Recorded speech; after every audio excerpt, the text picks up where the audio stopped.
The former prince flees his kingdom, and the clockwork man follows. Danger pursues them like a hooded wraith, the rising sun of each day drawing back the curtain on a new fevered dream of horror.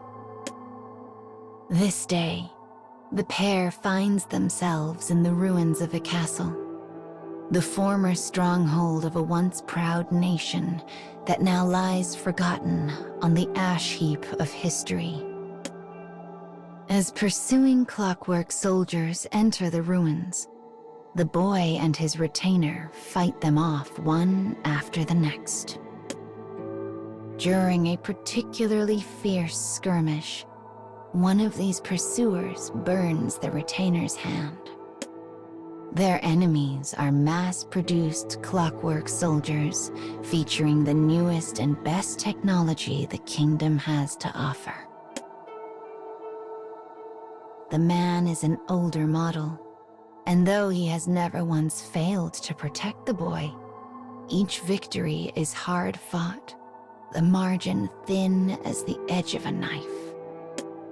But in addition to being more advanced, their new enemy is equipped with the latest weaponry and shows no sign of relenting.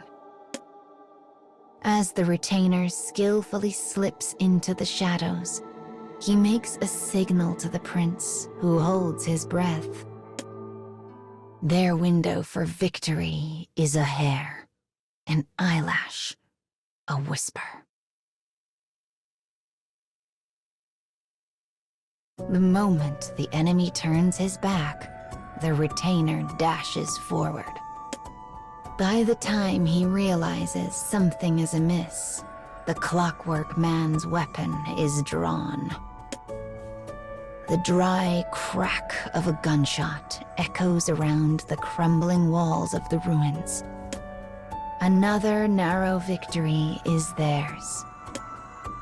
He turns to the boy and sees relief wash over his young features. But then, he senses something overwhelming approaching from afar. Glancing out a nearby window, he sees a force of clockwork soldiers on the march, their numbers stretching off to the horizon.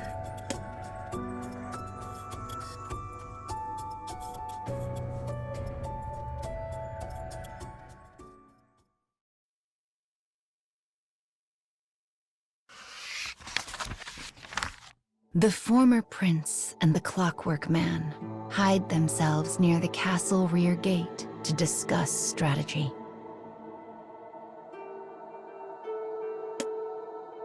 The man suggests a ruse wherein he draws the enemy's attention so the boy might escape.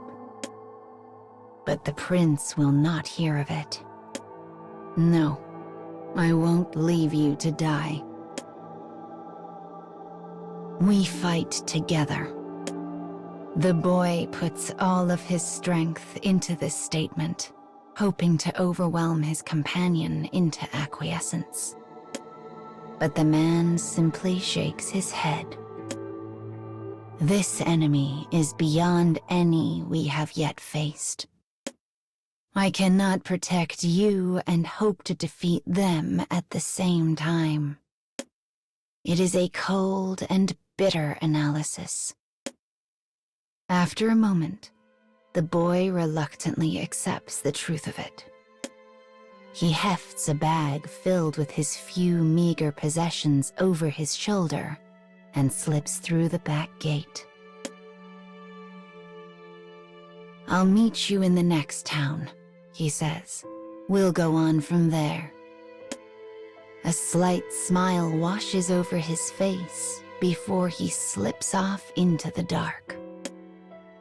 I must survive, thinks the man. He makes his way forward with sure and powerful steps. He is ready to lay all on the line so the boy's great cause might yet become reality. I must protect him. I must ensure he lives. And with these thoughts echoing through his mind, the man sets off for war.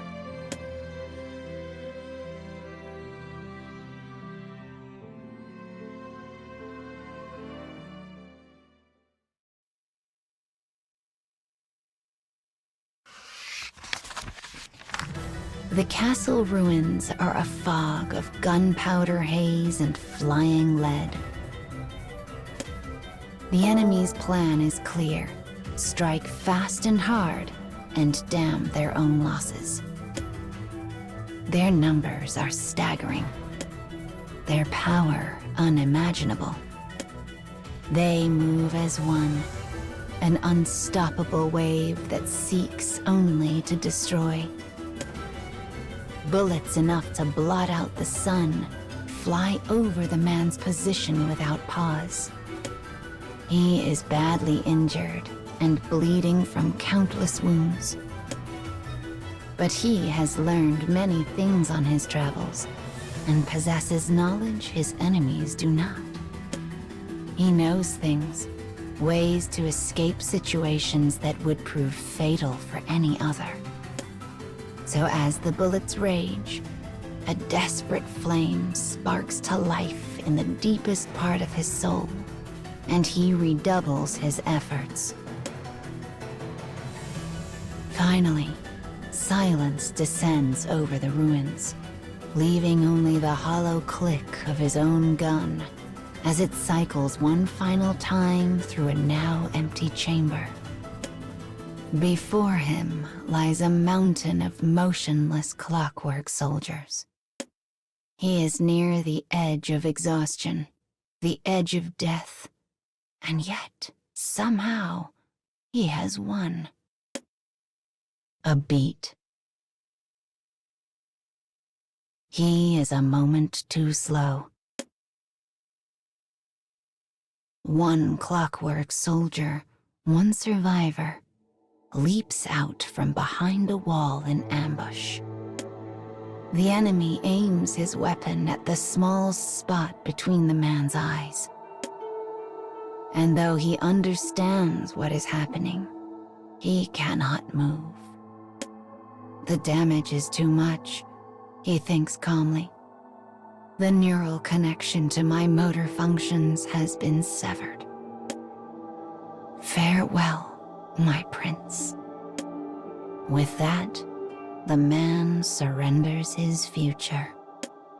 A single gunshot rings out, scattering any possible resignation to the winds.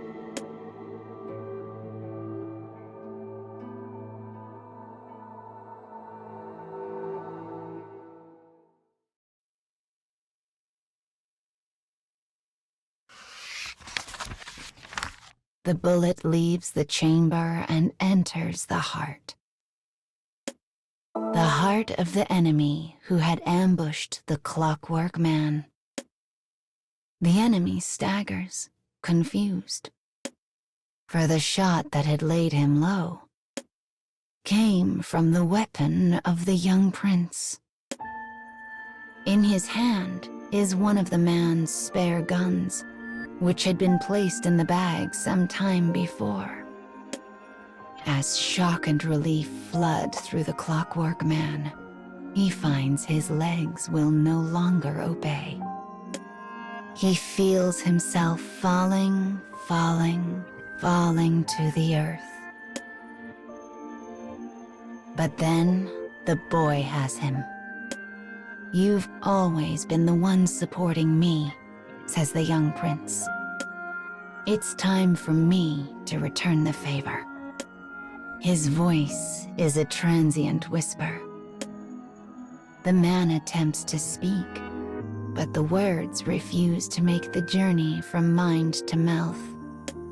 Why, he thinks. Why did you come back?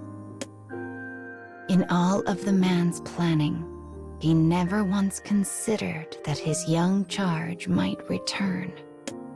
But when he heard that single shot ring out, he knew instantly in his heart what had transpired. As he holds on to consciousness, the man realizes something.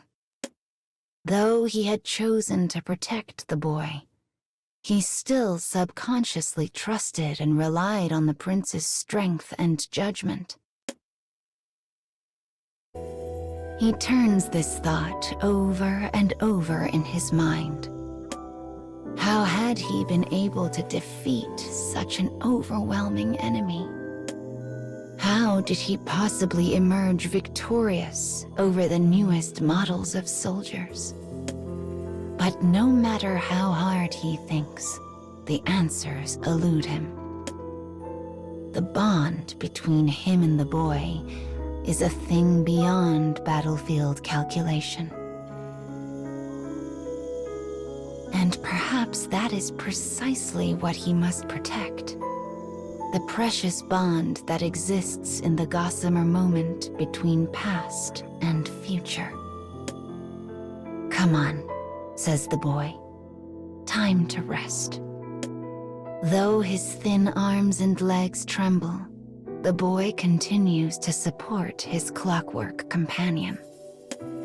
And as the man leans into his shoulder, he sees the boy's smile return, one that seems likely to echo on into infinity.